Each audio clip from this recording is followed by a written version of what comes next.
Oo, documentation lang. Kasi yung iba, iniisip nila paano sila sisikat, paano sila magmo-monetize, paano sila kikita. Wag na muna yon. Kasi all of those things will just follow kapag nagustuhan ng tao yung content mo. Ang maganda niyan, sa content creation, instead na kumuha ka ng mga influencers, vloggers, content creators sa brand mo, ang nauuso ngayon yung tinatawag nila na personal branding. Personal. Ibig sabihin, yung may-ari na mismo ang nagiging brand ambassador ng kani-kanilang mga negosyo. Oh, I So, see. yun yung isa sa mga ina-advocate natin na yung mga business owner, try to, di ba, may cellphone naman kayo, onin nyo yung camera, lagay ninyo dyan, mag-video kayo, anything under the sun, you can discuss it. Wala ka nang pakialam kay may manonood nito o wala. Importante, gawin mo lang siya ng gawin. And wala kayong magagawa, you have to exist on social media. Dalawang Kasi dyan na talaga ang market ngayon.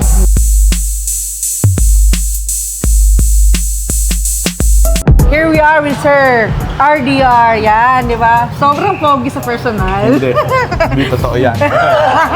We're very humble na Sir RDR na alam naman natin lahat na sobrang paborito at sobrang iniidolo lahat ng mga nagnenegosyo talaga ngayon. Okay, marami nagkapaturo, marami paano ba talaga kasi maging RDR, sir? Okay, sige. Sa lahat ng gusto maging content creator at the same time business owner, Yes, sir. baka yun yung tanong mo, di ba? Yes, sir. Para maging business So, owner, para lang ma-realize ninyo, sa ngayon kasi na nasa digital age na tayo, Yan. no? So, tayo ho ay nabubuhay na sa dalawang mundo. Yes, sir. So, yun muna, yung awareness na yun na tayo ay nabubuhay sa real world, which is eto yun. Tapos yung nanonood naman ngayon sa cellphone nila, nabubuhay naman tayo sa digital world. Yes, sir. So, ibig sabihin, kung business owner ka, dapat nag-i-exist ka dun sa digital world. Kasi yung digital world, mga totoong tao yun na mako-convert mo into client. Now, para mas maging madali sa inyo, huwag ninyo kagad isipin na magiging influencer kayo or content creator kayo. Ang mindset lang dapat dyan, i-document nyo lang araw-araw yung ginagawa ninyo. Tama, sir. So, content creation and being an influencer is actually a documentation of your day-to-day transaction doon sa negosyo ninyo. Yes. Okay, so in my case, gusto kong makaalam ng mga buhay ng mga business owners. Ang galing. So, ginawa ko, instead na ako lang ang nanonood, nilagyan ko ng camera. Ang galing, sir. So, pinalabas ko ito sa social media, brand new idea, nagustuhan nila, at ngayon, malaganap na siya. Ang galing, ang galing. Documentation lang yan. Ang galing ng idea niya kasi, sir. From dati na nagtutalk sa maraming tao, ngayon ginawa mo lang siyang batuhan ng ideas Yes. live, di ba? Yes, oo. At least maganda yung sinabi niyo po kasi sa amin kanina na walang restrictions, chill lang. Oo, documentation lang. Kasi yung iba, iniisip nila paano sila sisikat, Yes. paano sila magmo-monetize, paano sila kikita. Wag na muna yon. Kasi all of those things will just follow kapag nagustuhan ng tao yung content mo. Ang maganda niyan, sa content creation, instead na kumuha ka ng mga influencers, vloggers, content creators sa brand mo, ang nauuso ngayon yung tinatawag nila na personal branding.